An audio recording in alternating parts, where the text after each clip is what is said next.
చదవండి. సామెతల గ్రంథం 28వ అధ్యాయం 14వ వచనం. నిత్యము భయము కలిగి ప్రవర్తించువాడు ధన్యుడు. హృదయమును కఠినపరుచుకొనివాడు కీడులో పడును. చాలండి. ఇక్కడ జ్ఞాని అయిన సొలొమోను రాసిన మాటలను మనం ధ్యానించినప్పుడు సొలొమోను గారు తన అనుభవపూర్వకంగా చెప్తున్న మాటలు ఏంటో తెలుసా? నిత్యము భయము కలిగి ప్రవర్తించువాడు ధన్యుడు. హృదయమును కఠినపరుచుకునివాడు కీడులో పడును. ఎక్కడ పడతాడట? కీడులో పడతాడు. ఈరోజున దేవుని పిల్లలమైన మనము మన జీవితాల్లో నిత్యము దైవ భయము కలిగి ఉండాలి. ఏ భయము కలిగి ఉండాలి? దైవ భయము గుండెల నిండా నింపుకుని మనం ప్రవర్తించిన ఎడల మన జీవితాలు ధన్యకరంగా మార్చబడతాయి. ఎలా మార్చబడతాయి? ధన్యకరంగా మార్చబడతాయి. మన జీవితాల్లో హృదయమును మనం కఠినపరుచుకొని ఉంటే కీడులో పడేవారుగా ఉంటాం. ఎక్కడ పడతాం? మరి ఈ రోజున వాక్యం వింటున్న మీ జీవితాల్లో హృదయాన్ని కఠినపరుచుకుంటున్నారా? లేకపోతే విన్న వాక్యము తట్టు మీ హృదయాలను త్రిప్పి మనసు మార్చుకుంటున్నారా? ఈ రోజున మీరు గుర్తించండి. నీ హృదయం వాక్యం వింటున్నప్పుడు వాక్యాన్ని విని ఆ వాక్యాన్ని అవలంబించటానికి నీ మనసు మారినదిగా ఉండాలి. ఆమేన్. నువ్వు వింటున్న వాక్యాన్ని జరిగించటానికి నీ మనసును సిద్ధపరుచుకున్న దానిగా నీవు ఉండాలి. ఈ రోజున చాలామంది వాక్యాన్ని వింటారు, కానీ వారి జీవితాల్లో ఏం జరుగుతుందో తెలుసా? హృదయం కఠినమైపోతుంది. ఏమైపోతుంది? కఠినమైపోతుంది. అందుకే వారి జీవితాల్లో పరివర్తన రావట్లా. ఏం రావట్లా? ఎంత కఠినమైన వాక్యం ప్రభు ప్రకటిస్తూ ఉన్నా, ఎంత లోతైన సత్యాలు ప్రభు ప్రకటిస్తూ ఉన్నా, వాక్యము మన కనుల ఎదుట నెరవేర్చబడుతూ ఉన్నా హృదయాలు ఏమవుతున్నాయో తెలుసా? కఠినమైపోతున్నాయి. ఏమైపోతున్నాయి? కఠినమైపోతున్నాయి. ఈ రోజున సంఘ విశ్వాసంలో హృదయాలు ఏమవుతున్నాయి అంటే కఠినపరుచుకుంటున్నారు.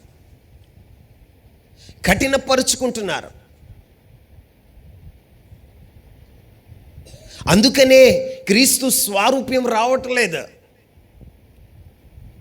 అందుకనే క్రీస్తు సంఘములో ప్రత్యక్షపరచబడట్లేదు.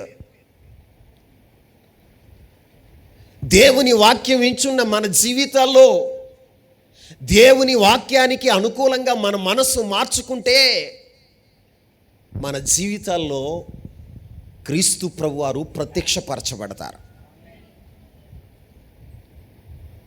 కానీ వాక్యాన్ని వినువారుగా ఉండి మన జీవితాలు ఎలా ఉంటున్నాయో తెలుసా?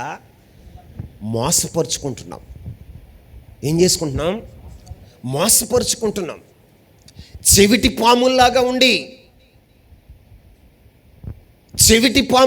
ఉండి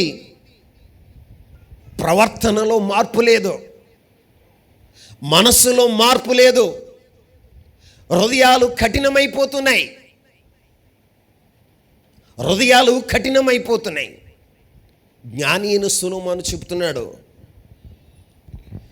హృదయమును కఠినపరుచుకుని వాడు కీడులో పడతాడట. ఎక్కడ పడతాడు?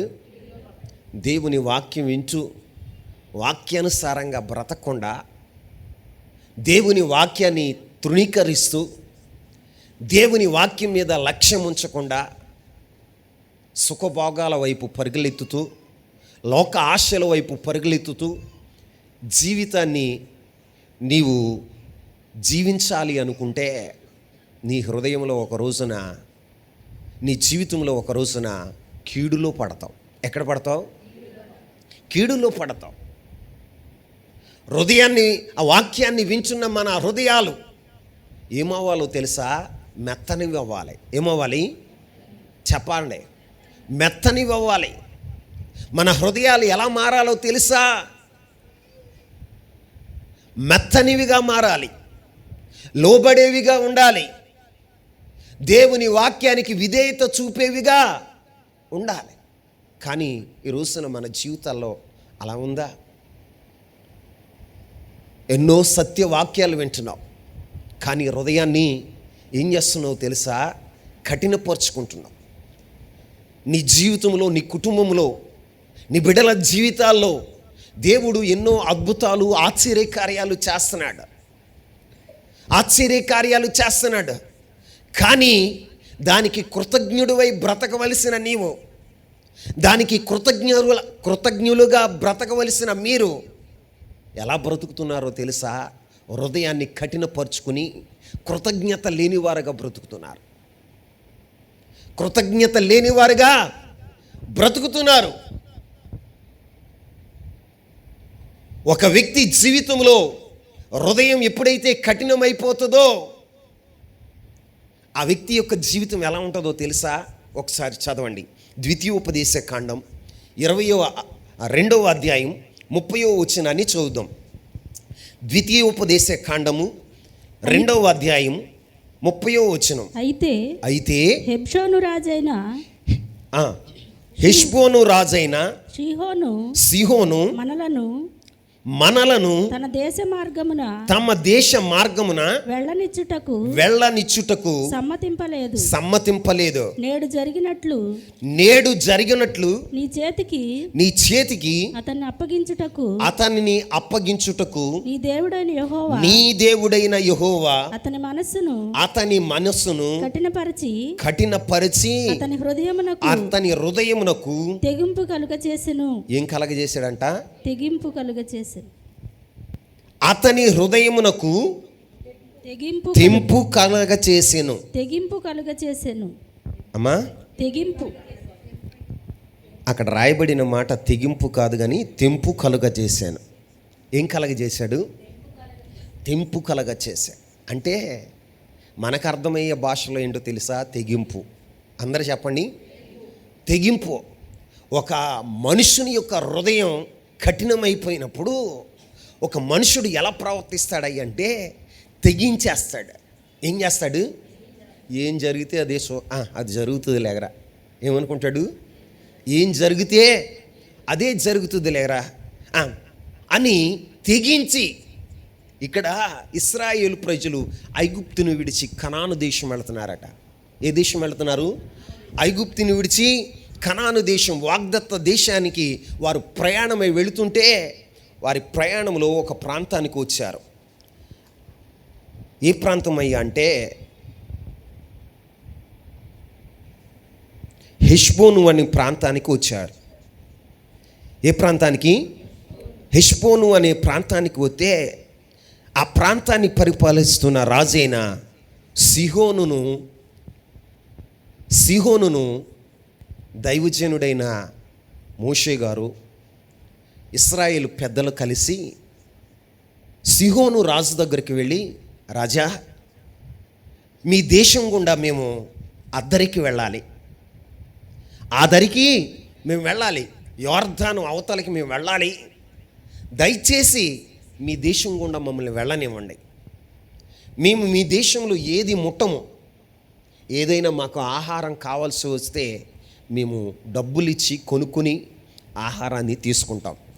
నీళ్లు తాగవలసి వచ్చిన ఆ నీళ్ళకు కూడా మేము డబ్బులు ఇచ్చే నీళ్లు కొనుక్కుని మేము తాగుతాం. మేము దేనిని ముట్టం, దయచేసి మమ్మల్ని ఈ దేశం అవతలకి వెళ్ళనియండి అని సీహోను రాజును అడిగారట. ఎవరిని?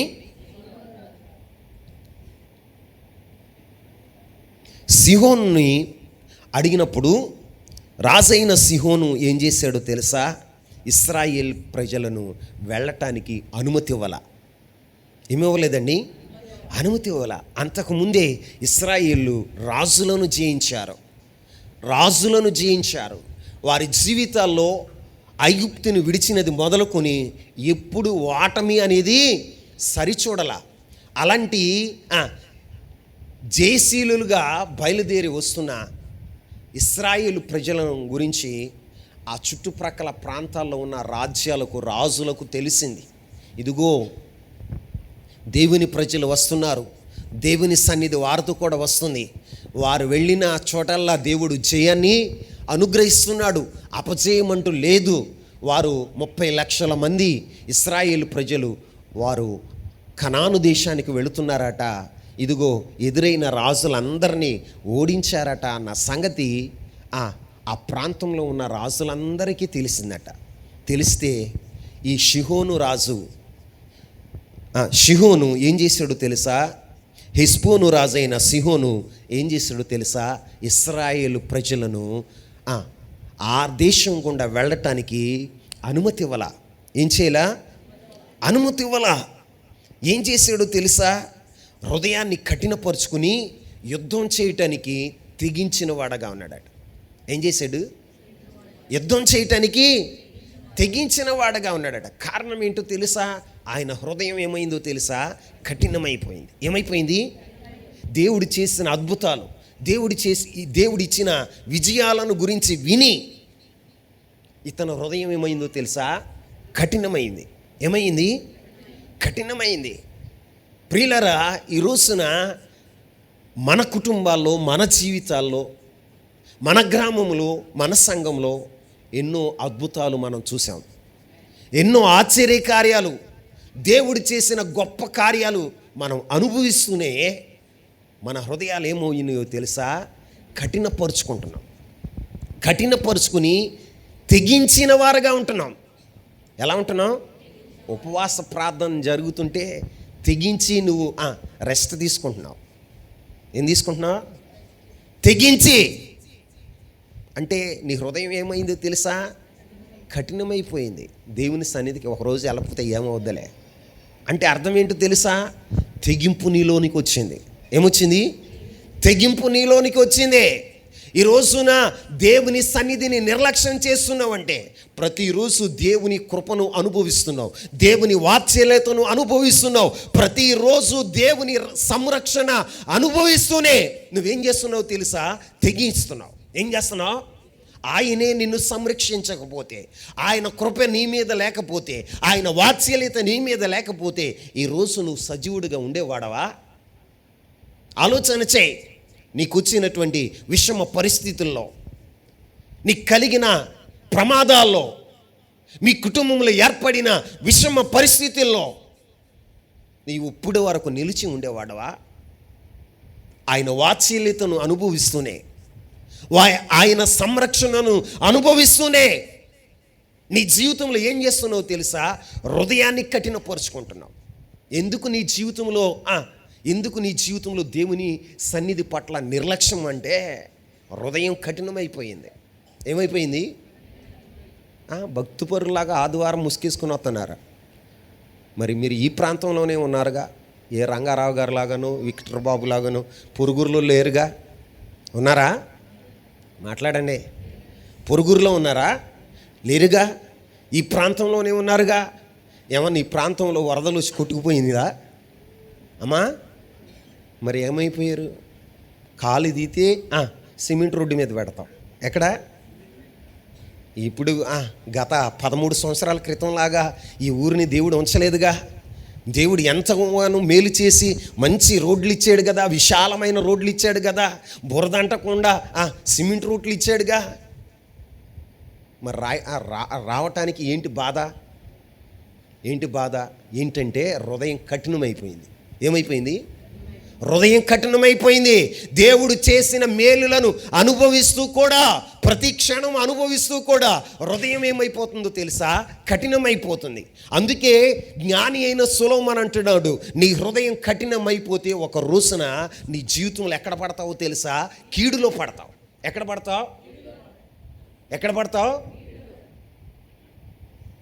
నేనంట్లా మళ్ళీ నా మీద అనుకోమాకండి, అయ్యగారి నోట మంచి మాట రాదా అని. నా నోట ఇప్పుడు కూడా శుభప్రదమైన మాటలే మాట్లాడాలని అనుకుంటా. ఆమేన్. శుభం జరిగే ముందు దేవుని హెచ్చరిక ఉంటుంది. ఏముంటుంది? దేవుని హెచ్చరిక ఉంటుంది. నీ ఆశీర్వాదానికి ముందు దేవుని హెచ్చరిక ఉంటుంది. దేవుని యొక్క నిబంధన ఉంటుంది. ఆ నిబంధన చెప్పట్ల ఈ రోజున దైవ సేవకులు. ఆశీర్వదించబడతావు, నీకు మేలు జరుగుతుంది. ఎప్పుడు మేలు జరుగుతుంది? అప్పుడు అంటాడు. ఎప్పుడు? దేవుని మాట నువ్వు శ్రద్ధగా విన్నప్పుడు నీ జీవితంలో మేలు జరుగుతుంది. అప్పుడు మేలు జరుగుతుంది. ఎలా మేలు జరుగుతుందో తెలుసా? నిన్ను శ్రేష్టమైన గోధుమలతో, కొండ తేనెతో దేవుడు నిన్ను తృప్తిపరుస్తాడు. దేవుడు మేలు చేస్తే ఏం జరుగుతుందో తెలుసా? శ్రేష్టమైన ధాన్యం. ఏంటంట? మరి దాని ముందున్న మాట ఏమైంది? అప్పుడు అంటున్నాడు. ఎప్పుడు? ఇశ్రాయేలు, అయ్యో ఇశ్రాయేలు, నీవు నా మాట వినిన ఎడల ఎంత మేలు అని దాని ముందు వచ్చిన ఉంటుంది. ఏముంటుంది? మాట వింటే నీకు మేలు జరుగుతుంది. మాట వినకపోతే ఏం జరుగుతుంది? మేలుకు బదులు రివర్స్ ఏంటి చెప్పండి.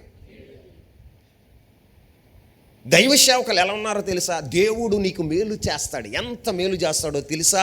దేవుడు శ్రేష్టమైన గోధుమలతో నిన్ను తృప్తిపరిచేవాడుగా ఉంటాడు. ఆమేన్, ఆమేన్.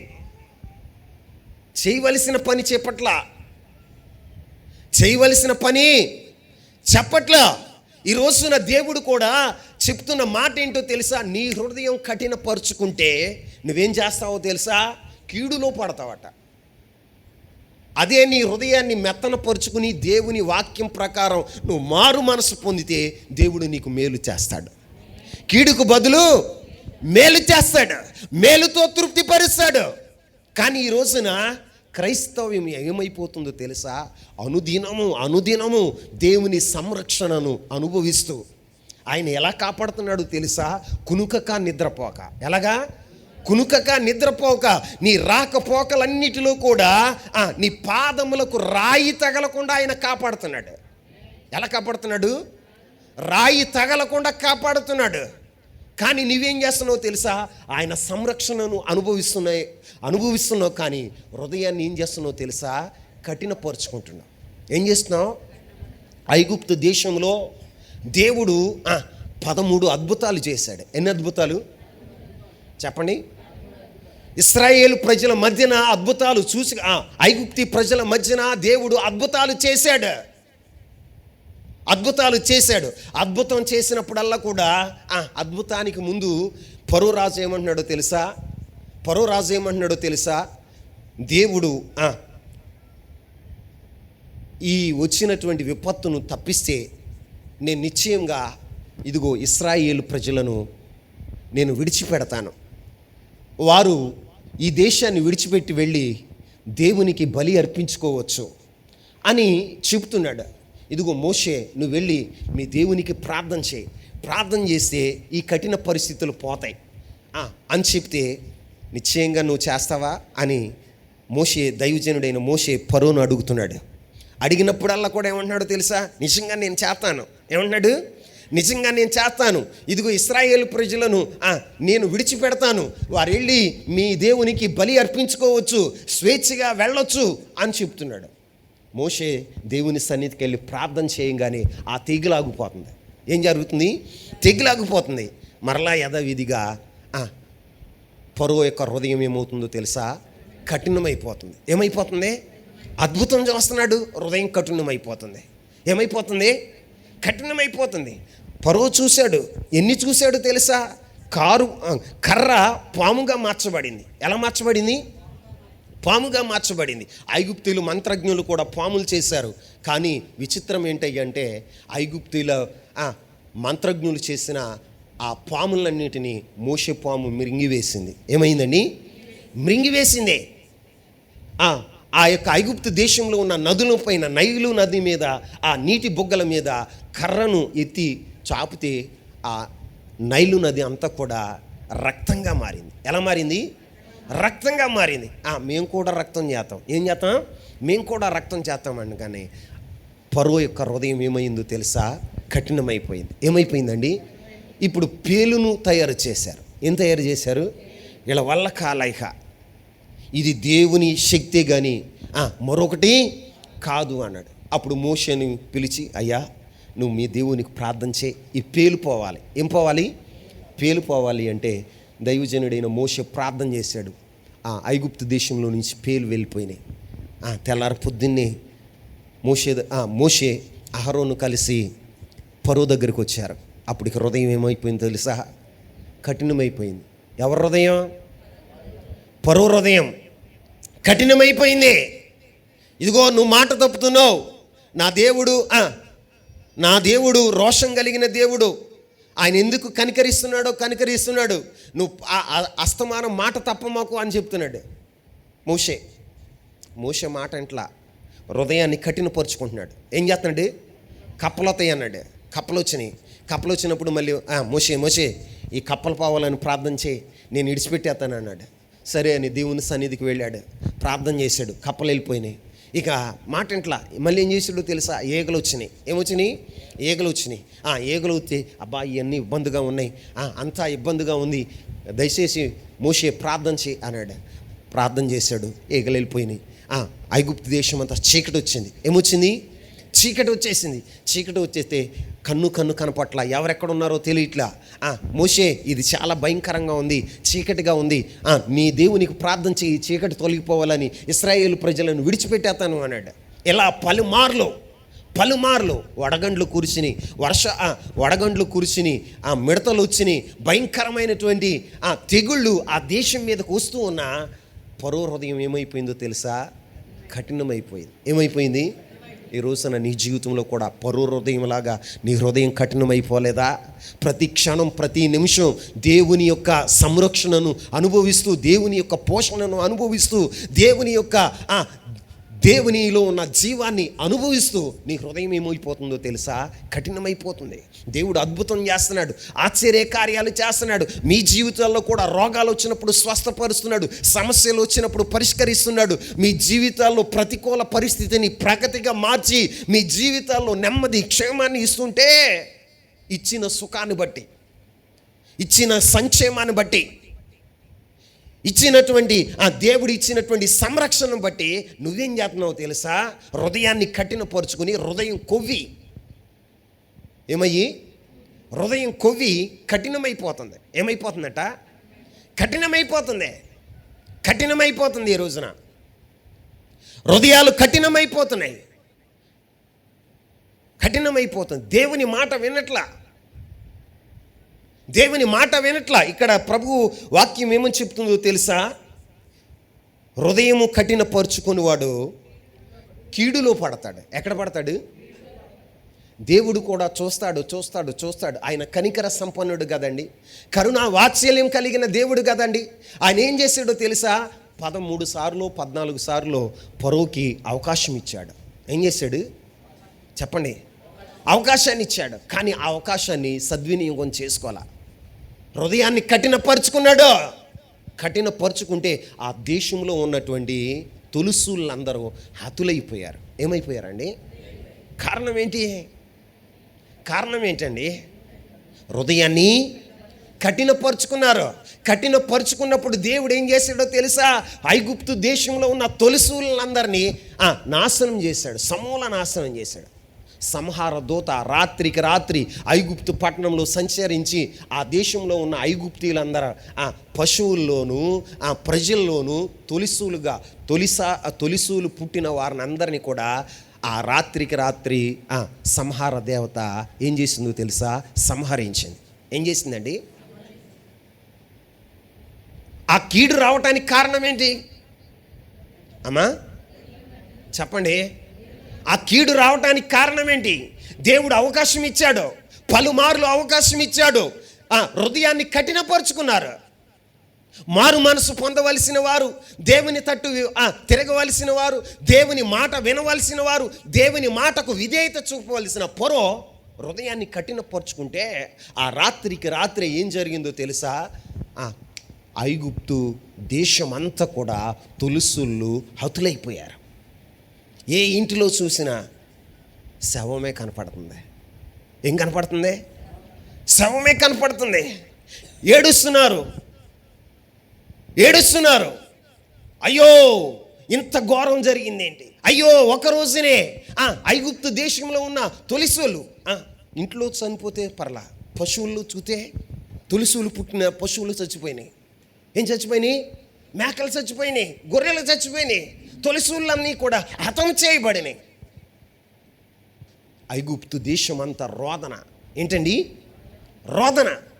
కారణం ఏంటి? కారణం ఏంటండి? హృదయం కఠినపరుచుకోవటం బట్టి. దీన్ని బట్టి మరి నీ జీవితంలో వాక్యాన్ని వింటున్నావు, మారు మనసు పొందట్లా, వాక్యాన్ని వింటున్నావు, బాప్తీసం తీసుకుంట్లా, ఎన్నో సంవత్సరాలుగా పుట్టినది మొదలుకొని దైవజనులు లేకపోతే టీవీల ద్వారా లేకపోతే సెల్ ఫోన్ల ద్వారా ఉజ్జీవ సభల ద్వారా వాక్యాన్ని వింటూనే ఉంటున్నావు. మారు మనసు పొందని. ఏం పొందమని? మారు మనసు పొందమని. మారు మనసు పొందమని. కానీ నీ హృదయాన్ని ఏం చేస్తున్నావు తెలుసా? కఠినపరుచుకుంటున్నావు. ఏం చేస్తున్నావు? కఠినపరుచుకుంటున్నావు. ఇంకా ఎంతకాలం? ఎంతకాలం? ఎంతకాలం అండి? దేవుని వాక్యం చెప్తోంది, హృదయాన్ని కఠినపరుచుకుంటే నువ్వెక్కడ పడతావట? కీడులో పడతావు. ఎక్కడ పడతావు? మరి నీ జీవితంలో ఎందుకు కఠినపరుచుకుంటున్నావు? ఈ రాజు, సిహోను రాజు ఏం చేశాడో తెలుసా? హృదయాన్ని కఠినపరుచుకుని తెగించాడంట. ఏం చేశాడు? తెగించి ఇశ్రాయేలు ప్రజల మీదకి రాజు యుద్ధానికి వెళ్ళాడు. ఇశ్రాయేలు ప్రజలతో దేవుని సన్నిధి వస్తుంది. ఏమొస్తుంది? దేవుని సన్నిధి వస్తుంది. దేవుణ్ణి ఎదుర్కొని దేవుని మీద యుద్ధం చేసి గెలవగలిగిన వాడు ఎవడండి? దేవుని గెలవగలిగిన వాడు ఎవడో? ఎవడు గెలవగలడు? సిహోను రాజు హృదయం కఠినపరుచుకుని ఏం చేశాడో తెలుసా? తెగించాడట. ఏం చేశాడండి? తెగించి ఎదురాడుతున్నాడు. ఈ రోజున నీవు కూడా నీ హృదయాన్ని కఠినపరుచుకుని తెగిస్తున్నావు. తెగించి బ్రతుకుతున్నావు, తెగించి పాపం చేస్తున్నావు, తెగించి నీ శరీరాన్ని అపవిత్రపరుచుకుంటున్నావు, తెగించి సుఖభోగాలకి అలవాటు పడిపోతున్నావు. జాగ్రత్త, జాగ్రత్తగా. ఒక దైవజనుడిగా నీ క్షేమాన్ని కోరిన ఒక దైవజనుడిగా చెప్తున్న మాట, హృదయాన్ని కఠినపరుచుకోకు. ఏం పరుచుకోవద్దు? హృదయాన్ని కఠినపరుచుకోమాకో. హృదయాన్ని కఠినపరుచుకుంటే దేవుడు ఏం చేస్తాడో తెలుసా? నువ్వు కీడులో పడేటట్టుగా చేస్తాడు. కీడులో పడేటట్టుగా చేస్తాడు. తల్లిదండ్రులు చెబుతూ ఉంటారు బండేసుకుని వెళ్ళేటప్పుడు, అరే బిడ్డా జాగ్రత్తగా నడుపు, జాగ్రత్తగా నడుపు. అరే 3 లక్షలు పెట్టి బండి కొన్నానరా, జాగ్రత్తగా వెళ్ళు నాన్న, రోడ్డు మీద వెళ్ళేటప్పుడు స్లోగా వెళ్ళు, స్లోగా వెళ్ళు. నీ హృదయం ఏమవుతుందో తెలుసా? రోడ్డు మీదకి వెళ్ళంగానే తల్లిదండ్రులు చెప్పిన మాటలకి నీ హృదయం ఒప్పుకోదు, కఠినమైపోద్ది. ఏమైపోద్ది? స్పీడ్ వెళ్తుంది. అబ్బా భలే గమ్మత్తుగా ఉంది, భలే స్పీడ్కి వెళ్తుంటే భలే ఉందలే, ఇంకొంచెం స్పీడ్ పెడతావు, ఇంకా స్పీడ్ పెడతావు. కంట్రోల్ చేయలేక ఏం చేయలేక? కంట్రోల్ చేయలేక దాన్ని నువ్వే గుద్ది నీకు నువ్వే ప్రాణాన్ని కోల్పోయేవాడుగా ఉంటావు. కారణం ఏంటో తెలుసా? నీ హృదయం కఠినమైపోయింది. తల్లిదండ్రులు హెచ్చరించిన మాటను నువ్వు వినలేదు కాబట్టి, నీ హృదయం కఠినమైపోయింది కాబట్టి కీడులో పడ్డావు. బ్రతికే ఉన్నావు అనుకో, కాలో చెయ్యో ఇరిగిపోద్ది. ఏమి ఇరిగిపోద్ది? చెప్పండి, చెప్పండి. కుంటోళ్ళలాగా లేకపోతే అవయవాలు కోల్పోయిన వాళ్ళలాగా. ఏం కోల్పోయిన వాళ్ళలాగా? అంగహీనుడిగా బ్రతకటం నీకు సంతోషమా? తల్లిదండ్రుల మాట వింటే, పోలీసు వారి హెచ్చరిక నీవు నీ హృదయంలోనికి స్వీకరిస్తే ఏమవుతుందో తెలుసా? సేఫ్గా ఉంటావు. ఎలా ఉంటావు? ఒక దైవజనుడిగా, ఒక కావలివాడిగా ప్రతిరోజు మిమ్మల్ని హెచ్చరిస్తూనే ఉన్నాను. ప్రార్థన చేయండి, మెలకుగా ఉండండి. ప్రభు రాకడ సమయం ఆసన్నమైంది. ఇదిగో ఈ గ్రామంలో దేవుని రాజ్యం స్థాపించబడాలి. ఈ ప్రాంతం అంతా సాతాను రాజ్యం స్థాపించబడి ఉంది. సాతాను శక్తులు ఈ ప్రాంతం అంతా కూడా తిరుగులాడుచున్నాయి. కుటుంబాల్లో నెమ్మది లేకుండా, సంతోషం లేకుండా, సమాధానం లేకుండా, బిడ్డల జీవితాల్లో క్షేమం లేకుండా చేస్తున్నాయి. ఈ రోజున మీరు ప్రతిదినం మెలకుగా ఉండి ప్రార్థన చేయండి అని చెప్తూ కావలివాడిగా మిమ్మల్ని హెచ్చరిస్తుంటే, ఈ కావలివాడి మాట వినపడట్లా. ఏమవట్లా? రోజు ఇట్టా చెప్తాడు ఈయన. ఈయనకి ఈ మాటలు తప్ప, ఈ వాక్యం తప్ప వేరే వాక్యం దొరకదా? వేరే వాక్యం దొరకదా? 120 సంవత్సరాలు నోవాహు నీతిని బోధించాడు. ఏం బోధించాడు? ఆయన వాక్య పరిమాణంలో లోపం లేకుండా ప్రకటించాడు. మొదటి దినాన్ని ఎలా ప్రకటించాడో 120వ సంవత్సరం ఆఖరి రోజును కూడా అదే ప్రకటించాడు. ఆమేన్.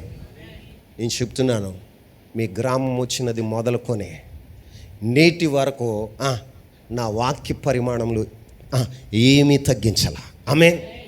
ఏమీ తగ్గించలా. ఎందుకో తెలుసా? నీ క్షేమాన్ని కోరి, నీ క్షేమాన్ని కోరే ఒక కావలివాడుగా ప్రకటించవలసిన దాన్ని ప్రకటిస్తున్నా. కానీ దాన్ని మీరు ఎలా తీసుకుంటున్నారో తెలుసా? సిల్లీగా తీసుకుంటున్నారు. ఎలా తీసుకుంటున్నారు? సిల్లీగా తీసుకుంటున్నారు, తేలిగ్గా తీసుకుంటున్నారు, తెగిస్తున్నారు. ఏం చేస్తున్నారు? తెగిస్తున్నారు. తెగించటం వల్ల నాకేమో ఒరిగేదేమో ఉండదు. ప్రభువా నేను చెప్పాను. ఆ రోజున అడుగుతాడు, న్యాయ సింహాసనం మీద కూర్చుని, డానీ నేను ఆ ఊరు పంపించాను కానీ నువ్వేం చేసావంటే, ప్రభువా ఆ రోజున ఫలానా రోజున నేను ప్రకటించాను ప్రభువా. నిజమే, ఆ వాక్యాన్ని చెప్పావు కదా, హృదయాన్ని కఠినపరుచుకోకండి, మీరు కీడులో పడతారని వాక్యాన్ని నువ్వు ప్రకటించావు కదా, నా పక్షాన నా నోటిగా నువ్వు ప్రకటించావు కదా. వీరు వినలా. ఏం చేయాలా? వినలా. తెగించి పాపం చేశారు, తెగించి సుఖాన్ని కోరుకున్నారు, తెగించి దేవుని సన్నిధికి దూరం అయిపోయారు, తెగించి అద్భుత ఆశ్చర్య కార్యాలు తెగించారు. వీరు ఏం చేశారు? తెగించారు. తెగించిన రాజు ఏం చేశాడో తెలుసా? తిరుగుబాటు చేశాడు. ఏం చేశాడు? సిహోను రాజు ఏం చేశాడంటే ఇశ్రాయేలు మీద తిరుగుబాటు చేశాడు, సైన్యాన్ని సిద్ధపరిచాడు. రాజుతో అక్కడ యెహోషువతో వచ్చిన సైన్యంతో యుద్ధం చేయటానికి తెగించిన వాడుగా ఉన్నాడు. నువ్వు కూడా ఏం చేస్తావో తెలుసా? తెగించినప్పుడు ఏం చేస్తావు? తిరుగుబాటు చేస్తావు. నీ పక్షాన కొంతమందిని సమకూర్చుకుంటావు. అయ్యగారు ఏంట్రా రోజు ఇటా చెప్తున్నాడు, అరే టార్గెట్ చేసి చెప్తున్నాడు రా భుజ, మొన్న మీ కుటుంబాన్ని గురించి చెప్పాడు, ఈరోజు మా కుటుంబాన్ని గురించి, రేపు ఎల్లుండి మీ గురించి చెప్తాడేమో. జాగ్రత్త, ఆలోచించండి. సైతంలాగా ఏం చేస్తావో తెలుసా? సైన్యాన్ని సమకూర్చుకుంటావు. తిరుగుబాటు చేసిన సైన్యం లూసిఫర్ ఏం చేసిందో తెలుసా? పరలోకంలో ఉన్న 3 వంతుల దేవదూతల్ని తన వైపు తిప్పుకుందంట. ఎంతమందిని? 3 వంతుల దేవదూతల్ని తన వైపు తిప్పుకుందంట. దేవుని తట్టు ఉండవలసిన వారు ఎవరి తట్టు తిరిగారో తెలుసా? సొల్లు మాటలు చెప్పి, అబద్ధాలు చెప్పి లూసిఫర్ తట్టు తిరిగారు. వారందరూ ఏమయ్యారో తెలుసా? పరలోకం నుండి త్రోసివేయబడ్డారా. నువ్వు వాక్యాన్ని వింటూ ఉన్నప్పుడు నీలో కఠినం వచ్చేసింది అనుకో, తిరుగుబాటు స్వభావం వచ్చిందనుకో, నువ్వే సంఘంలో నుంచి పోతావు. నేనేమోను విధేయత చూపిన వారందరూ ఇక్కడే ఉంటారు, నేను ఇక్కడే ఉంటాను. ప్రభు వచ్చినప్పుడు ఎత్తబడతాం. తర్వాత నువ్వేం చేస్తావు తెలుసా? న్యాయ సింహాసనం ఎదుట కూర్చున్నప్పుడు, నా దాసుడు, ఇదిగో నా సేవకుడు నీకు వాక్యాన్ని చెప్పినప్పుడు తిరుగుబాటు చేసావు, హృదయాన్ని కఠినపరుచుకున్నావు, తెగించి ఏం చేసావో తెలుసా? నీతో పాటుగా కోరాహు, దాతాను, అభిరామును కాకుండా మరొక 250 మందిని పోగు చేసుకున్నారట. ఎంతమంది? చిలమా దైవజనుల మీద పోగు చేసుకుంటున్నావేమో, సత్యస్వార్త ప్రకటించే వారి మీద పోగు చేసుకుంటున్నావేమో. దైవజనుడు ఏమీ చేయడు, కానీ దేవుడు మాత్రం చేస్తాడు. ఏం చేస్తాడో తెలుసా? భూమికి ఆజ్ఞాపిస్తాడు, భూమి నెరలు ఇచ్చి కోరాహు, దాతాను, అభిరాము 250 మందిని, మిగిలిన 250 మందిని చూస్తూ ఉండగా, ఇశ్రాయేలు సమాజం చూస్తూ ఉండగా ఒకేసారి మింగివేసిందట. ఏం చేసింది? మింగేసిందంట. అంతే. అలా విచ్చుకుంది, అలా మూసుకుంది. ఏమైందో కూడా ఎవరికి చూస్తానే ఉన్నారు, కనులు ఎదుట చూస్తానే ఉన్నారు. భూమి మింగివేసిందంట. ఎందుకు ఈ మాటలు మాట్లాడుతున్నాడో నాకు తెలియదు, కానీ నీ హృదయం కఠినమైపోతుందేమో, నీ హృదయం కఠినమైపోతుందేమో. నువ్వు మారు మనసు పొందాలి. ఏం పొందాలి? మారు మనసు పొందాలి. 2 వారాలుగా చూస్తున్నాను నేను. ఉపవాస ప్రార్థనకి ఎంత నిర్లక్ష్యం వచ్చిందో తెలుసా మీకు? కీడు జరిగి నాకు ఏడితే ప్రయోజనం ఏంటి?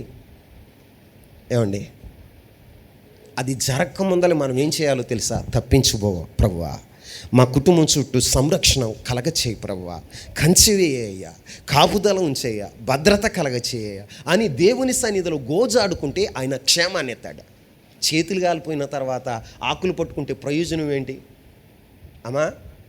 చేయగలింది బాగా, అప్పుడు పట్టుకున్నావు ఏంటి? మసిగుడ్డ.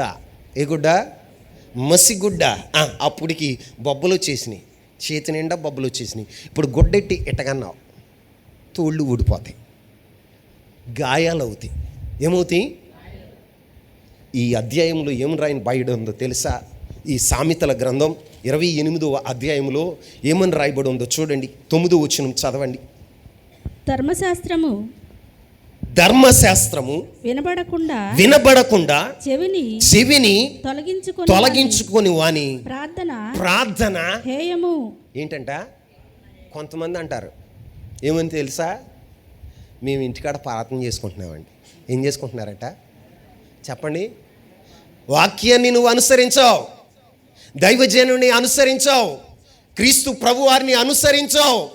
వాక్యం ప్రకటించబడుతుంటే ఆ వాక్యానికి నువ్వేం చేస్తున్నావట తెలుసా? చెవులు తొలగించుకుంటున్నావట. ఏం చేస్తున్నావు? తొలగించుకుని నువ్వు ప్రార్థన చేస్తే నీ ప్రార్థన దేవునికి ప్రీతికరంగా ఉంటుందా అమ్మా? దేవునికి హేయకరంగా ఉంటుందంట ప్రార్థన. ఎలా ఉంటుంది? ప్రార్థన చేస్తున్నారండి, కన్నీరు విడుస్తున్నారండి. ఏం చేస్తున్నారు? ప్రార్థన చేస్తున్నారు, కన్నీరు విడుస్తున్నారు.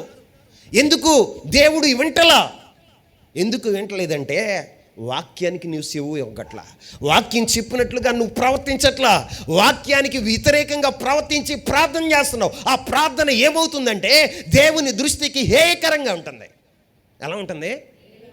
హేయకరంగా ఉంటుంది. నీకు అర్థమవుతుందా? నేను ఇన్ని సంవత్సరాలుగా ప్రార్థన చేస్తున్నాను, కన్నీరు విడుస్తున్నాను, దేవుడు నా ప్రార్థన ఎందుకు ఆలకించట్లా? నువ్వు వాక్యానుసారంగా బ్రతకట్లా.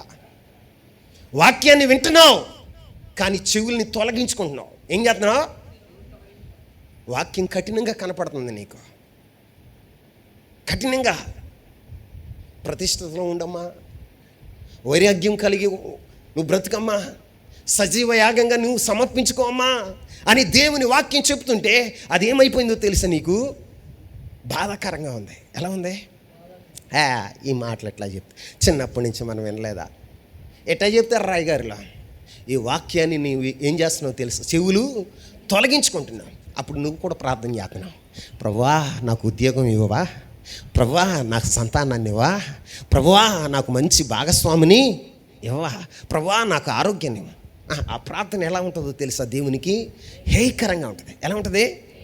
ప్రీతికరంగా ఉండదు, ప్రీతికరంగా ఉండదు. చాలామంది మేము ప్రార్థన చేస్తున్నామండి. ఒక ఆయన నాకు ఫోన్ చేసేవాడు గతంలో, తెల్లారగట్ల 3 గంటలకు చేసేవాడు. ఎన్ని గంటలకి? పాస్టర్ గారు కాదండి, ఏ సమయంలో చేసినా ఎత్తాలి ఫోను. తెల్లారగట్ల 3 గంటలకో 4 గంటలకో ఫోన్ చేసి, అయ్యగారు నేను ఇదిగోండి ఇప్పుడు నుంచి 3 గంటలు లేచాను అయ్యగారు, 3 గంటల నుంచి 4 గంటల దాకా ప్రార్థన చేశాను, దేవుడు మాట్లాడట్లా. ఏమన్నాడు? దేవుడు మాట్లాడట్లేదు అయ్యగారు, రోజు చేస్తున్నాను అయ్యగారు, రోజు చేస్తున్నాను అయ్యగారు, దేవుడు మాట్లాడట్లా, ఏం చేయాలంటున్నాడు. నీలో ఏదో లోపం ఉందా నాన్న, సరి చేసుకో. నీ పాపాన్ని దేవుని సన్నిధిలో ఒప్పుకో, విడిచిపెట్టు. అప్పుడు దేవుడు నీ ప్రార్థన అంగీకరిస్తాడు. లేకపోతే పాపం నీలో ఉంటే దేవునికి నీకు మధ్యన అడ్డుగోడగా ఉంటుంది. ఏముంటుంది? అడ్డుగోడగా ఉంటుంది. నువ్వు ఎన్ని రోజులు ప్రార్థన చేసినా, ఎంత కన్నీరు విడిచినా ఆ గోడ పడకుండా దేవుని సమ్ముఖానికి వెళ్ళదు నాయన అని చెప్పి మళ్ళీ ప్రతిరోజు ఇది టార్చర్ అయిపోయేది. ఏమైపోయేది నాకు? పొద్దునే నేను పడుకునేదే 2ంటికో 12ంటికో పడుకుంటాం. ఎక్కడో ఒకక్కడ మీటింగ్కి వెళ్ళి 12ంటికి పడుకుంటే 3 గంటల కానించి వీడు మొదలెడతాడు. ఏమనో తెలుసా? అయ్యగారు నేను ప్రార్థన చేస్తున్నాను, అసలు దేవుడు ఒక్క మాట మాట్లాడలేదండి, నా కుటుంబ పరిస్థితి అలా మారట్లేదండి. సరేనా, నా ప్రార్థన చేద్దాం, ప్రార్థన చేద్దాం, నేను కూడా ప్రార్థన చేస్తాను, నీ పేరు చెప్పు, నీ సమస్యలు ఏంటి చెప్పు, నీకోసం నేను ప్రార్థన చేద్దాను, తప్పకుండా ప్రార్థన చేస్తాను అంటే రోజు చెప్తానే ఉంటాడు. అసలు నన్ను మాట్లాడనీయకుండా ఆయన మాట్లాడుతూ ఉంటాడు. పోనీ పెట్టేద్దామా అనుకుంటే దైవజనుడిని తొందరపడి పెట్టకూడదు. అరే ఏ బాధలో ఉన్నాడు, రోజు ఇది టార్చర్ అండి నాకు. బ్లాక్ చేసేసా నెంబరు. ఏం చేసా? బ్లాక్ లిస్ట్లో పెట్టి ఇక రాదు ఇక నెంబరు. ఇంక ఆయన నెంబర్ మార్చి చేస్తేనే తప్ప ఆ నెంబర్తో ప్రార్థన ఫోన్ చేస్తే రాదు. ఇక ఫోన్ చేస్తే మానేసా. నా నెంబర్ మానేసాడు. ఇప్పుడు 777 చేస్తున్నాడంట. ఏ 7కి? మినిస్ట్రీలో ఉన్న 777 నెంబర్కి వాళ్ళని తినేస్తున్నాడు. ఇక వాళ్ళు చూతారు వాళ్ళు కూడా బ్లాక్ లిస్ట్లో పెడతారు. నీ ప్రార్థన దేవునికి హేయకరంగా ఉండకూడదు. నీ ప్రార్థన అంగీకారంగా ఉండాలి. ఎలా ఉండాలి? దేవునికి ప్రీతికరంగా ఉండాలి. నువ్వు ప్రార్థిస్తే జవాబు ఇచ్చేటట్టుగా ఉండాలి. జవాబు ఇవ్వాలి అంటే నీ హృదయాన్ని కఠినపరచుకోకుండా వింటున్న వాక్యానికి నువ్వు సెవియొగ్గాలి. ఏం చేయాలి? సెవియొగ్గాలి. నువ్వు ఎప్పుడైతే హృదయాన్ని కఠినపరుచుకుని ఏం పర్వాలేదు లేరా, ఇప్పుడు కాదులే, వయసు అయిపోయినాక ఎప్పుడు ఏం జరుగుతుందో నీకు తెలుసా? మన రాకడ మన పోకడిప్పుడు, దేవుని రాకడిప్పుడు మనకు తెలుసా? మరొక నిమిషంలో మరొక సెకండ్లో ఏం జరగబోతుందో నాకు తెలుసా? భవిష్యత్తు జ్ఞానం ఎరిగిన వారమా మనం? చెప్పండి. మనకేం తెలియదు. మన జీవితం ఎలాంటిదో తెలుసా? నీటి మీద బుడగ వంటిది. అది ఎప్పుడు వెళ్ళిపోద్దో మనకి తెలీదు. అవకాశం ఉన్నప్పుడే, దేవుడు నీకు అవకాశాన్ని ఇచ్చినప్పుడే, అనుకూల సమయాన్ని ఇచ్చినప్పుడే నువ్వు దేవుని వాక్యానుసారంగా నువ్వు ప్రవర్తించటానికి నీ మనస్సును ఏం చేయాలో తెలుసా? దేవుని తట్టు తిప్పాలి. మారు మనసు పొందాలి. హృదయాన్ని కఠినపరుచుకుంటే ఎక్కడ పడతావో తెలుసా? కీడులో. ఎక్కడ పడతావు? కీడులో పడతావు. నీ హృదయము కఠినమైపోయింది అంటానికి ఉదాహరణ ఏంటో తెలుసా? నీలో తెగింపు వచ్చింది. ఏమొచ్చింది చెప్పండి? తెగించావు. అందుకనే ప్రార్థన చేయకుండా తొంగుంటున్నావు. కొంతమంది ఫుల్గా తింటారు, కంచం నిండా వేసుకుని తిని మంచం మీద ప్లేట్ అక్కడ పడేసి, అరే రోజంతా కాపాడిన దేవునికి, కుటుంబాన్ని సంరక్షించిన దేవునికి కృతజ్ఞత చెప్పి, ప్రభువా ఇదిగో ఈ రాత్రి నీ కాపుదల భద్రత నాకు దయచేయని ప్రార్థన చేసుకొని, చిన్న ప్రార్థన చేసుకొని పడుకుంటామేమో అనుకుని ప్రభు చూస్తున్నాడు. హృదయం కఠినమైపోయింది. తెగించేసావు. ఇక 2 కాళ్ళు సాపి, ఏం సాపి? 2 కాళ్ళు సాపి ఎల్ల కింద తలగా రైలు బండి ఇక స్టార్ట్ అయినట్టే. తెలుసా? రైలు బండి స్టార్ట్ అవుతామంటే గురక. ఏంటండి? గురక. ఒక రోజున చింతలపూడి మీటింగ్లో బాగా అలసిపోయాను. పగలో 2-3 రోజులు నిద్ర లేదు. అప్పుడు అయ్యగారు ఒక లాడ్జ్ రూమ్ తీసుకున్నారు. తీసుకుంటే 3 గంటల సమయంలో ఆ రూమ్లోకి వెళ్ళి స్నానం చేసి, అమ్మయ్య కొంచెం రెస్ట్ దొరికింది, పడుకుందామని పడుకున్నా. చార్లెస్ అయ్య గారు, మోషే గారు వచ్చారు. ఇటువైపు ఒకరు పడుకున్నారు. రైలు బండి సౌండ్ వస్తుంది నాకు పడుకుంటే. ఏమవుతుంది? ఒక ఆయన వదులుతుంటే ఒక ఆయన ఏమో లాక్కుంటున్నాడు గాలి. ఒక ఆయన, అది ఎట్లా చెప్పాలో కూడా నాకు అర్థం కావట్లేదు. రైలు బండి నా పక్కన వెళ్తుందేమో అనుకున్నా. గబుక్కుని లేచి కూర్చున్నా. చూతి రైలు బండి కాదు, వీళ్ళిద్దరు నిద్రపోతున్నారు. ఛీ అని ఆ మంచం మీద నుంచి దిగి దూరంగా గదిలో ఒక మూలకి వెళ్ళి అక్కడ పడుకున్నా. అట్లా పెడతారు గురక. నేను చెప్పేది గురక గురించి కాదు, కానీ మెలకుగా ఉండండి. దేవుని వాక్యానికి మీ హృదయాన్ని కఠినపరుచుకోకండి. కఠినపరుచుకుంటే ఏం జరుగుతుందో తెలుసా? కీడులో పడతారు. ఎక్కడ పడతారు? కీడులో పడతాను. నేను చెప్తున్నాను, నా మనసులో ఎవరి విషయమైన కీడు శంకించిందా వారి జీవితంలో ఆ కీడును అనుభవిస్తారు. వారికి ముందుగానే చెప్తా, బాబు నువ్వు జాగ్రత్త, బాబు చెలమా నువ్వు జాగ్రత్త అన్నప్పుడు ఆ మాటను నువ్వు తొలగించుకున్నావు అనుకో, ఇక చేతులు కాలిన తర్వాత నేను కూడా ఏం చేయలేను. ఆ ఆయింట్మెంట్ రాతమే. అమ్మా దేవుడు తగ్గిస్తాడులేమ్మా. ఏంటి? దేవుడు తగ్గిస్తాడులేమ్మా. దేవుడు కనికర సంపన్నుడిగా అమ్మా ప్రార్థన చేద్దాం చెప్పడం తప్ప మేమేమీ చేయలేము. ఇప్పుడు గాయాన్ని స్వస్థపరిచేది ఎవరు? ఆయన గాయం అవ్వకముందలే నువ్వు దేవుని తట్టు తిరగమని చెప్తున్నాను. చెలమా తమ్ముడు తెగించమాకు. సిహోను రాజు తెగించాడు. ఏమయ్యాడో తెలుసా? హతుడైపోయాడు. ఏమైపోయాడండి? హతుడైపోయాడు. ఏం చేశారో తెలుసా? సమూల నాశనం చేశారు. తిరుగుబాటు చేసిన వారిని అందరినీ, ఇశ్రాయేలు మీద తిరుగుబాటు చేసిన వారిని అందరినీ సమూల నాశనం చేసుకుంటూ వచ్చారు. ఓసకోత కోసారు. ఏం కోసారు? ప్రాణాన్ని కోల్పోయాడు. ఆయన పేరు ఎక్కడ రాయబడిందో తెలుసా? మీరు చూడండి, 136వ కీర్తనలో రాస్తాడు. చూడు ఒకసారి 136వ కీర్తన, 136వ కీర్తన, 136ఏనా?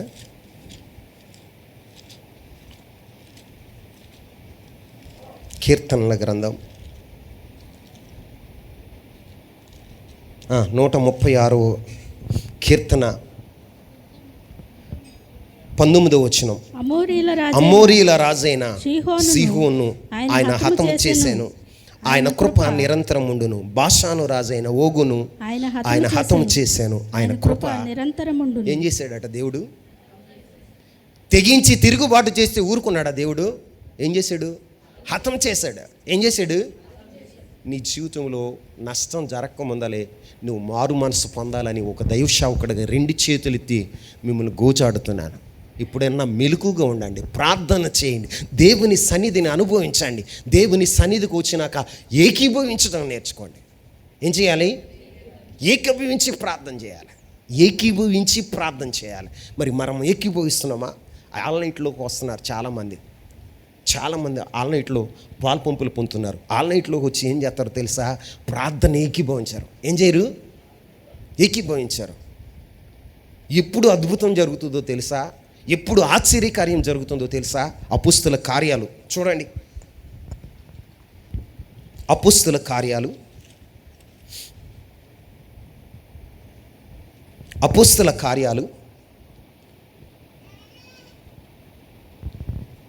4వ అధ్యాయం 24వ వచనాన్ని చదవండి.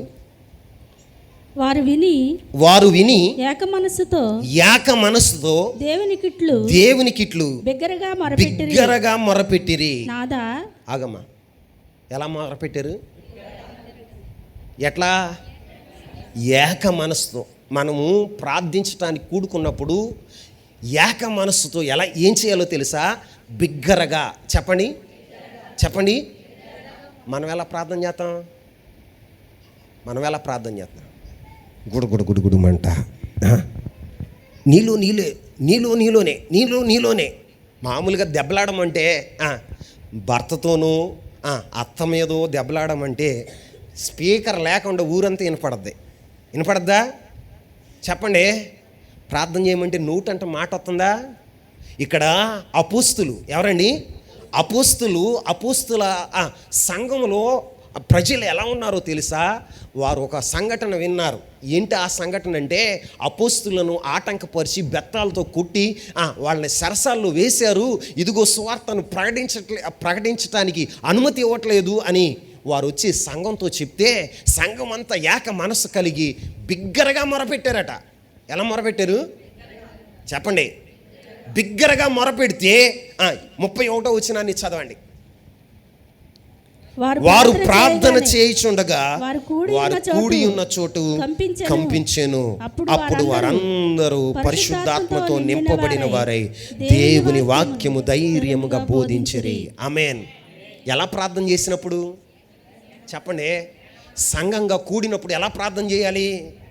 బిగ్గరగా, ఏక మనసుతో బిగ్గరగా ప్రార్థన చేస్తే మనం కూడుకున్న ప్రాంతం ఏమవుతుందో తెలుసా? కంపించాలి. ఏం చేయాలి? కంపించాలి. మనం బిగ్గరగా ప్రార్థన చేస్తున్నప్పుడు, స్తుతి ఆరాధన చేస్తున్నప్పుడు ఏం జరుగుతుందో తెలుసా? ఈ యొక్క పునాదులు కదిలిపోవాలి. పరలోకంలో దేవదూతలు స్తుతి ఆరాధన చేస్తే పరలోకపు గవిని కదిలిపోయిందంట. ఏమని ప్రార్థన చేశారు? వాళ్ళు స్తుతి ఆరాధన చేశారో తెలుసా? పరిశుద్ధుడు పరిశుద్ధుడు పరిశుద్ధుడు అని గాన ప్రతిగానాలతో వారు స్తుతిస్తూ ఉండేటప్పుడు పరలోకపు గవిని కదిలిందంట. ఏమైంది? మరి నువ్వు స్తుతి ఆరాధన చేస్తున్నప్పుడు నీ పెదవులు కదులుతున్నాయా? మాట్లాడరు. మీ భంగిమలు చెప్పనా? ఎట్లాగా? చెయ్యి ఈ కింద ఉన్న చెయ్యి దెబ్బ తగిలితేదేమో, కందిపోద్దేమో అని చప్పట్లు కొట్టేటప్పుడు కూడా శక్తి కొలత చేయాలి. ఏది చేసినా ఎలా చేయాలి? శక్తి కొలది చేయాలి. షమ్మా యుద్ధం చేస్తే కత్తి ఎలా ఉందో తెలుసా? చేతికి అంటుకుపోయిందంట. ఏమైపోయింది? పిడి అంటుకుపోయిందంట చేతిలో. అంతగా యుద్ధం చేశాడు. మనం దేవుని కొరకు పని చేసేటప్పుడు మన స్వరమెత్తి గళమెత్తి దేవుని స్తుతించాలి. శక్తి కొలది చేయం, దాచేసుకుంటాం. ఏం చేస్తాం? పొదుపు చేస్తాం. ఎక్కడ? మందిరంలోకి వచ్చినాక మాటలు పొదుపు చేసుకునే వాళ్ళు ఉన్నారు, స్వరాన్ని పొదుపు చేసుకునేవారు ఉన్నారా? మందిరంలోకి వచ్చినాక చేతుల్ని కాపాడుకునే వాళ్ళు ఉంటారండి కొంతమంది.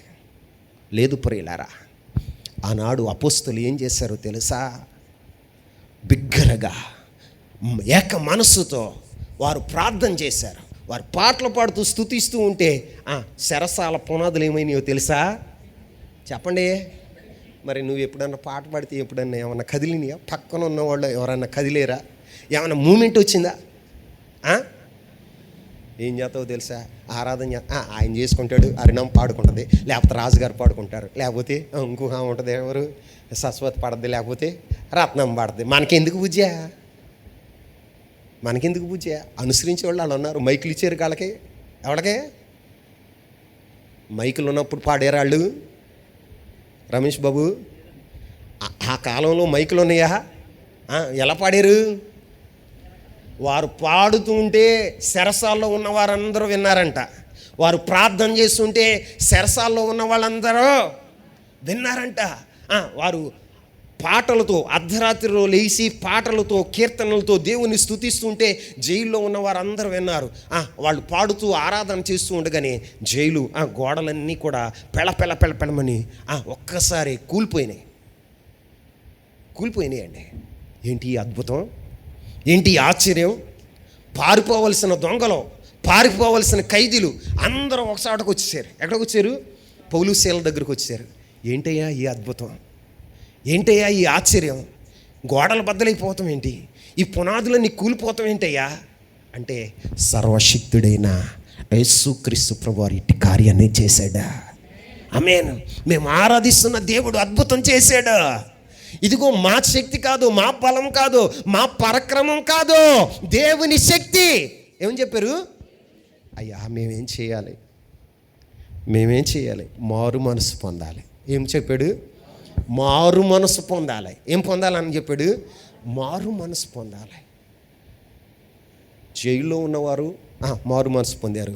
జైలు అధికారి వారి కుటుంబంతో సహా మారు మనసు పొంది పౌలు శీలలో దెబ్బలను, వారి కొట్టిన దెబ్బలనన్నిటిని శుభ్రం చేసి ఇంటికి తీసుకెళ్ళి భోజనం పెట్టి, అయ్యా నేను ఏం చేయాలి? మీరు కూడా మారు మనసు పొందాలి. ఏం చేయాలి? మీరు కూడా మారు మనసు పొందాలి, బాప్తీసం తీసుకోవాలి. అది చెప్పింది వాళ్ళు. ఓ దైవజనుడిగా మీకు చెప్పే మాట కూడా అదే. మీరు మారు మనసు పొందండి. హృదయాన్ని కఠినపరుచుకోమాకండి, తెగించి పాపం చేయమాకండి, తెగించి దేవుని సన్నిధిని నిర్లక్ష్యం చేయకండి. తెగింపోతుంది. కఠినమైపోయినప్పుడు తెగింపోతుంది. ఏమవుతుంది చెప్పండి? ఇంకో మాట చెప్పనా? చెప్తా. కీర్తనల గ్రంథం 17వ అధ్యాయం 10వ వచనం. వారు తమ హృదయములను కఠినపరుచుకొని ఉన్నారు. వారు హృదయములను కఠినపరుచుకున్నారు. వారు నోరు గర్వంగా మాట్లాడుతుంది. ఎవరు నోరు? హృదయం కఠినమైపోయిన వాడు హృదయం నోటి మాటలు ఎలా ఉంటాయో తెలుసా? గర్వపు మాటలు. ఏ మాటలు? నీ హృదయం ఎప్పుడైతే కఠినమైపోతుందో నీ నోటి నుంచి వచ్చే మాటలు ఎలా ఉంటాయో తెలుసా? గర్వం. ఏంటండి? విధేయతతో కూడిన మాటలు ఉండవు. గర్వపు మాటలు మాట్లాడతావు. ఏ మాటలు మాట్లాడతావు? ఏంట్రా, ఈ సంఘం కాకపోతే ఇంకో సంఘం, ఈ అయ్యగారు కాకపోతే ఇంకొక అయ్యారు. వెళ్ళరా బాబు, నేనేమన్నావు? నీ హృదయం ఏమైపోయిందో తెలుసా? కఠినమైపోయింది. కఠినమైపోయింది. కీళ్ళు పడే సమయం దగ్గర పడింది. అందుకే నీకేమవుతున్నాయో తెలుసా? గర్వపు మాటలో. ఏ మాటలో? గర్వపు మాటలో. నీ హృదయం నిండా గర్వపు మాటలు రావటానికి కారణం ఏంటో తెలుసా? హృదయం కఠినమైపోయింది. దేవుని అద్భుతాలు చూస్తున్నావు, ఆశ్చర్య కార్యాలు చూస్తున్నావు, దేవుని యొక్క సంరక్షణ అనుభవిస్తున్నానే, నువ్వేం చేస్తున్నావు తెలుసా? ఆయన వాత్సల్యత ప్రతిరోజు నీకోసం నూతనం అవుతూ ఉంటే నువ్వేమో గర్వపు మాటలు మాట్లాడుతున్నావు. ఏ మాటలు? గర్వపు మాటలు. నీ హృదయం కఠినమైపోయినప్పుడు ఎదటి వారిని తృణీకరించి మాట్లాడతావు. ఎలా మాట్లాడతావు? ఎదటి వారంటే లెక్కలేనట్టుగా మాట్లాడతావు. ఎదటి వారిని ప్రేమించే అనుభవం ఉండదు. గర్వంతో నింపబడతావు. గర్వం కంఠాహారంగా ధరిస్తావు. ఈ మధ్య బంగారపు రేట్లు తగ్గినాయి అంట, దీపావళి సందర్భంగా. దేని సందర్భంగా? ఇప్పుడే పెరిగినాయా? కంఠాహారం. ఏ హారం? నీ నోటి నుంచి వచ్చే మాటలు, గర్వపు మాటలు కంఠాహారంగా ధరించుకో. మాకు గర్వపు మాటలు వస్తున్నాయి అంటే హృదయం కఠినమైపోయిందని అర్థం చేసుకో. అర్థం చేసుకో. నాకు నిలువెత్తు గర్వం ఉండేది. ఏముండేది? నిలువెత్తి గర్వం ఉండేది. ఎవరితో మాట్లాడాలన్నా ర్యాష్గా మాట్లాడేవాడిని.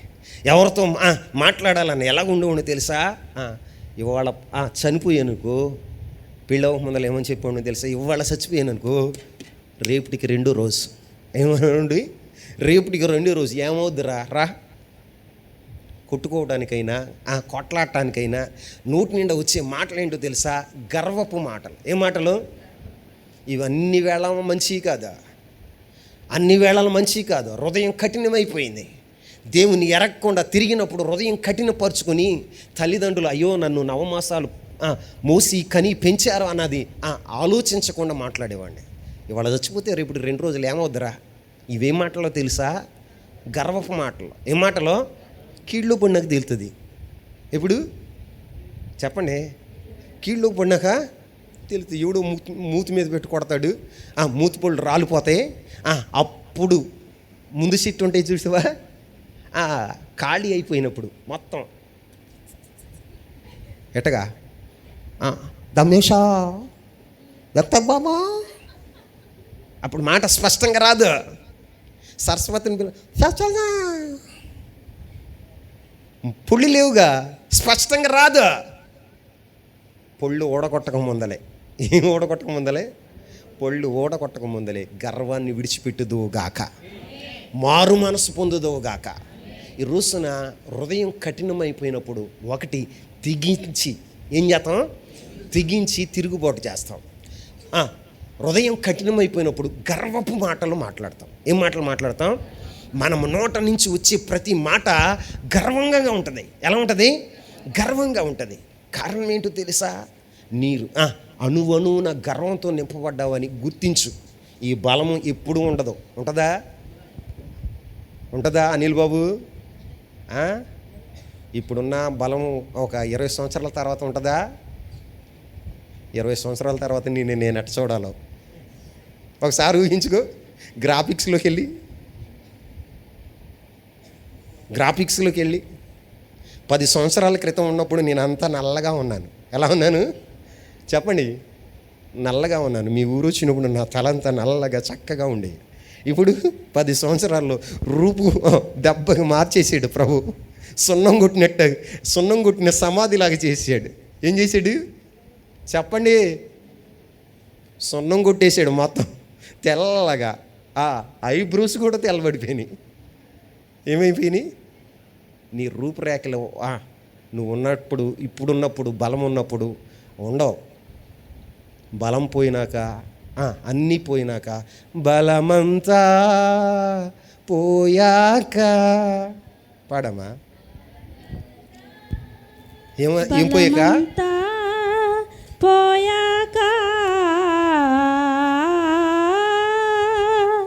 బలమంతా పోయాక పాడాలని ఉంది ప్రభు పాటను వినిపించుచున్నది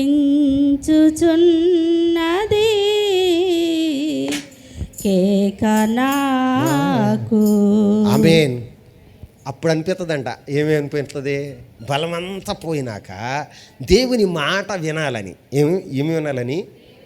బాగా కాళ్ళు చేతులు బాగా ఉన్నప్పుడు, బలంతో ఉన్నప్పుడు తల్లిదండ్రులు బాబు అరే నాయన ప్రార్థనకు రారా, ప్రార్థనకు రా నాన్న అని చెప్తూ ఉన్నప్పుడు బలం ఉంది. అప్పుడు ఏముంది?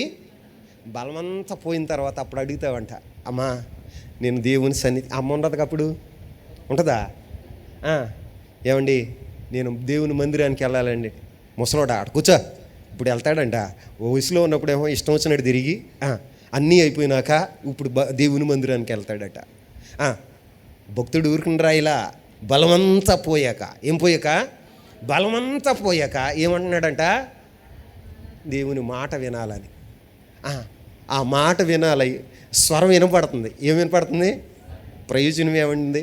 ఉన్న చోట నుంచి లేకలేవు, ఎవరికి స్వార్థ ప్రకటించలేవు.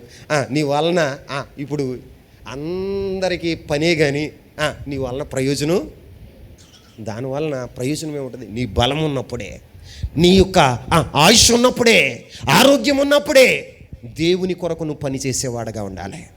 దేవుని మాటను వినేవాడుగా ఉండాలి. దేవుని నోటిగా నువ్వు వాడబడాలి. హృదయం అంతా గర్వంతో నింపుకుంటే నీ నోటి నుండి వచ్చే మాటలు ఎలా ఉంటాయో తెలుసా? గర్వపు మాటలు. ఏ మాటలు? గర్వపు మాటలతో మాట్లాడతావు. అందుకని నీ గర్వం కంఠాహారంగా ధరించుకో మాకు. ఎందుకంటే ఆ గర్వం మనల్ని ఏం చేస్తుందో తెలుసా? నాశనానికి ముందు ఏం నడుస్తుందో తెలుసా? చెప్పండి. మనం నాశనం అయ్యే ముందు మన ముందు ఏం నడుస్తుందంట? చెప్పండి.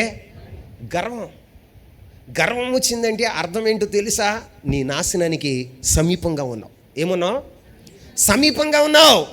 ఈ రోజున మీకు దండం పెట్టి చెప్తున్నా, మీరు గర్వంతో నింపబడకూడదు. గర్వాన్ని విడిచిపెట్టుదురుగాక. దేవుని మాటకు విధేయత చూపుదురుగాక. ఇంకా ఒక్క మాట చెప్తా చూడండి. దానియేలు గ్రంథం 5వ అధ్యాయం 20వ వచనం. దానియేలు గ్రంథం. అయితే అతడు మనసును అతిశయించి బలాత్కారము చేయుటకు అతని హృదయాన్ని కఠినము చేసుకొనగా దేవుడు అతని ప్రభుత్వము అతని యొద్ద నుండి తీసివేసి అతని ఘనతను పోగొట్టెను. ఇక్కడ ఒక మహారాజు ఉన్నాడు. ఎవరున్నారు? ఒక మహారాజు. అతడట మనస్సును ఏం చేశాడట? అతిశయించి బలాత్కారము చేయటానికి. ఏం చేయటానికి? హృదయాన్ని కఠినపరుచుకున్నాడట. ఏం చేశాడు? తమ్ముడా, చెల్లెమ్మ అందరూ ఇటు చూడండి. బలాత్కారం చేయటం అంటే అర్థం ఏంటి? తనది కాని దాన్ని లాక్కోవటం. ఏంటండి? కబ్జా. ఏం చేయటం? కబ్జా చేయటం. నువ్వు కబ్జా చేసావు అంటే చేసిన తర్వాత అది నీ దగ్గర ఉండదని గుర్తుంచుకో. బైబిల్ చెప్తుంది. ఏం చెప్తుందో తెలుసా? ఓ మహారాజు మనస్సును అతిశయపడి బలాత్కారం చేయాలని హృదయాన్ని కఠినపరుచుకున్నాడట. దేవుడు ఏం చేశాడో తెలుసా? తన ప్రభుత్వాన్ని తన యొద్ద నుండి తీసివేశాడు. తన ఘనతను పోగొట్టాడు. ఏం చేశాడు? దేవుడు కొంతమందిని ప్రేమించి రాజ్యాన్ని ఇస్తాడు, అప్పగిస్తాడు, ఉద్యోగాన్ని ఇస్తాడు, మంచి వ్యాపారాన్ని ఇస్తాడు, మంచి వ్యవసాయాన్ని ఇస్తాడు. హృదయాన్ని గర్వించి ఏం చేస్తాం తెలుసా? హృదయాన్ని అతిశయించి బలాత్కారం చేయటం మొదలు పెడతాం. ఏం చేయటం? అప్పుడే దేవుడు ఏం చేస్తాడు తెలుసా? పీకేస్తాడు. మళ్ళీ ఏంటండి? పీకేస్తాడే. దేవుని పిల్లలుగా మీకు మాట చెప్తున్నా, నీవు కఠినుడు అయ్యవు అంటానికి మరో నిదర్శనం ఏంటో తెలుసా? బలాత్కారం మొదలు పెడతావు. ఏం మొదలు పెడతావు? చెప్పండి. బలాత్కారం. నువ్వు కఠినుడు అని చెప్పడానికి నీ భార్యని అడగాలి. ఎవరిని అడగాలి? చెప్పండి. ఎంత కఠినత్వంతో నువ్వు ఇంట్లో ఉంటావో, ఎంత బలాత్కారం. అమ్మా మా తలనొప్పి వచ్చేస్తుంది అయ్యా అంటే, పలానా చోట ఆ పని చేయి. ఏమంటా? బలాత్కారంతో. దీంతో ఫలానా పని చేయి. అయ్యా నాకు నడుము నొప్పి ఉందయ్యా, నీరసంగా ఉందయ్యా అంటే, ఇప్పుడు దాకా తిరిగావు, ఇప్పుడు దాకా వాళ్ళతో వీళ్ళతో మాట్లాడావు, ఇప్పుడు నా దగ్గరకు వచ్చేసరికి నీకు బలహీనతలు ఏర్పడినాయా? ఇప్పుడు వంశీ ఏమంటే చెప్తావు? ఏం చెయ్యి? బలాత్కారం చేస్తావు. బలాత్కారం. నీ భార్యని బలాత్కారం చేస్తావు. నీ ఇరుగు పొరుగు వారిని బలాత్కారం చేస్తావు. అప్పుడే నీలోనికి ఏమొచ్చిందో తెలుసా? కఠిన హృదయం. ఏ హృదయం? పక్కంటోళ్ళు బాగోలేదు అని చెప్తున్నా కఠినత్వంతో కలిగి ఉన్నావు చూసావా? నీ కఠిన హృదయం నీలోనికి వచ్చినప్పుడు నువ్వు బలాత్కారం చేస్తావు. ఈ రోజున ఆ బలాత్కారం నీలో ఉంటే ఏం చేస్తాడో తెలుసా? నీ ప్రభుత్వాన్ని నీ యొద్ద నుండి తీసివేస్తాడు. ఆమేన్ చెప్పండి. నువ్వు ఆమేనన్నా అనకపోయినా జరిగేది అదే. ప్రభు వాక్యంలో రాయబడి ఉంది. నువ్వు బలాత్కారం చేసేవనుకో నీ దీపాన్ని నీ దీపస్తంభం మీద నుంచి తీసేస్తాడు. ఏం చేస్తాడు చెప్పండి, గట్టిగా చెప్పండి. తీసేస్తాడు. దేవుడే తీసేస్తాడు. ఇక అరే ఈడు బలాత్కార ఈడు నేను ఇచ్చిన దానికి కృతజ్ఞతగా లేకుండా ప్రజలకు మంచి పని చేయకుండా బలాత్కారంతో నింపబడ్డాడు అంటే ప్రభుత్వాన్ని తీసేస్తాడు. ఏం చేస్తాడు? ప్రభుత్వాన్ని తీసేస్తాడు. ప్రభుత్వాల్ని సింహాసనాలని స్థాపించేది నా ప్రభువైన యేసుక్రీస్తు ప్రభువారా. ఈ రోజున నీ జీవితంలో కూడా హృదయాన్ని కఠినపరుచుకోమావు. కఠినపరుచుకుంటే నువ్వేమవుతావు తెలుసా? కీడులో పడతావు. నువ్వు కఠినపరుచుకున్నావు అంటానికి రుజువులు 3 చెప్పా. ఏం చెప్పా? రుజువులు 3 చెప్పా. ఏంటి? నీ హృదయం కఠినమైపోతే నువ్వు తెగించి ఏం చేస్తావు తెలుసా? తిరుగుబాటు చేస్తావు. ఏం చేస్తావు? తెగిస్తావు. దేనికైనా తెగించేవాడగా ఉంటావు. రెండోది, నువ్వు కఠినమైపోయిందనుకో నీ హృదయం ఏం చేస్తావు తెలుసా? గర్వపు మాటలు మాట్లాడతావు. అతిశయపు మాటలు వస్తాయి. 3, నువ్వు కఠినం అయిపోతే నీ జీవితంలో ఏం జరుగుతుందో తెలుసా? బలాత్కారం చేస్తావు. ఏం చేస్తావు? సరిహద్దులు రాళ్ళు జరిపేతావు. ఏం చేస్తావు? సరిహద్దు రాళ్ళు జరిపేతావు. ఏమన్నా అన్నావు అనుకో బలగం ఉందిగా మీద పడతావు. దేవుడు సోతాడు. ఇదన్నమాట వీడి సంగతి అని పీజ్ లాగేస్తాడు. ఏం లాగేస్తాడు? ఇల్లంతటికి ఏంటి? చీట వచ్చేద్ది. ఇక అర్థమవుతుందా? దేవుడు పీజు పీక్క ముందలే. ఏం పీక్క ముందలే? పీజు పీక్క ముందలే. మారు మనసు పొందితే నీకు మంచిది. ఆమేన్. నీకు మంచి జరగాలి. ఆమేన్. దేవుని సేవకుడుగా నేను కోరుకునేది ఏంటో తెలుసా? నీ సంక్షేమం. నీ సంక్షేమాన్ని కోరుకుంటూ ప్రకటిస్తున్నాను. ఈ రోజున నీ హృదయాన్ని కఠినపరుచుకోకు. ఎక్కడ బలాత్కారం చేయమాకు, ఎక్కడ గర్వపు మాటలు మాట్లాడమాకు. తెగించి ఎక్కడ పాపం చేయటానికి, తెగించి తిరుగుబాటు చేయటానికి నువ్వు ప్రయత్నం చేయొద్దు అని చెప్తున్నాను. నిజంగా నువ్వు అలాగుంటే ప్రభు ఏం చేస్తాడో తెలుసా? ఒక్క మాట, నీ జీవితంలో ఏం జరగబోతుందో అది చెప్పి చూడండి. హెబ్రీలకు రాసిన పత్రిక 4వ అధ్యాయం 7వ వచనం చదువుదాం. కాగా ఎవరో కొందరు విశ్రాంతిలో ప్రవేశించుదురన్న మాట నిత్యము గనుకను ముందు సువార్త వినిన వారు అవిధేయత చేత ప్రవేశింపలేదు గనుకను నేడు మీరు ఆయన మాట వినిన ఎడల మీ హృదయములను కఠినపరచుకొనకుడని వెనుక చెప్పబడిన ప్రకారము ఇంతకాలమైన తరువాత దావీదు గ్రంథములో నేడని ఒక దినము నిర్ణయించుచున్నాడు. ఆమేన్ చెప్పండి. మీ హృదయాన్ని ఏం చేయకూడదు? కఠినపరచకూడదని వెనుక చెప్పబడిన ప్రకారము ఇంతకాలము అయిన తరువాత దావీదు గ్రంథములో నేడని ఒక దినమును నిర్ణయించుచున్నాడు. తర్వాత వచనం 9వ వచనం వరకు చదువుదాం. యెహోషువ వారికి విశ్రాంతి కలగజేసిన ఎడల ఆ తరువాత మరియొక దినమును గూర్చి ఆయన చెప్పకపోవును. కాబట్టి దేవుని ప్రజలకు విశ్రాంతి నిలిచి ఉన్నది. ఆమేన్. నీవు హృదయాన్ని కఠినపరుచుకోకుండా నువ్వు దేవుని మాటను విన్నట్లయితే, దేవుని మాటకు సెవిగునట్లయితే నీ జీవితంలో దేవుడు ఏమి ఇవ్వబోతున్నాడో తెలుసా? నిత్య విశ్రాంతి. ఆమేన్. ఎక్కడ? విశ్రాంతిని ఇస్తాడట. లేకపోతే నేడు అనే ఒక దినం నిర్ణయించబడింది. ఈ దినం నేడను దినము. దావీదు గ్రంథమందు నేడు అని ఒక దినము నిర్ణయించబడింది. ఎందుకు?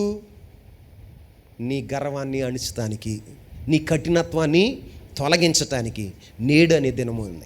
కాబట్టి ఆ దినం రాకముందలే నువ్వేం చేయాలో తెలుసా? నీ వెనక నుంచి కాదు, నీ ముందు నుంచి ఓ స్వరం వినబడుతుంది. ఏంటో తెలుసా? నువ్వు కఠినపరుచుకోకు. ఏం పరుచుకోకు? కఠినపరుచుకోకు. నీ హృదయాన్ని కఠినపరుచుకోకు. దేవుని మాటకు లోబడితే నీకు దేవుడు విశ్రాంతినిస్తాడు. ఏమిస్తాడు? విశ్రాంతినిస్తాడు. లేదా నీ హృదయాన్ని కఠినపరుచుకున్నావా, కీడులో పడతావు. ఎక్కడ పడతావు? కీడులో పడతావు. మరి నీకు విశ్రాంతి కావాలో కీడు కావాలో నిర్ణయించుకోవలసిన బాధ్యత నీ మీద ఉంది. ఈరోజే, ఈ క్షణమే ఒక నిర్ణయం తీసుకోండి, మోకరించండి. విశ్రాంతి కావాలా, కీడు కావాలా? ఏది కావాలో నిర్ణయం తీసుకునే సమయం ఈ సమయం. దేవుని సన్నిధిలో మోకరించి చేతులెత్తి ప్రార్థన చేద్దాం.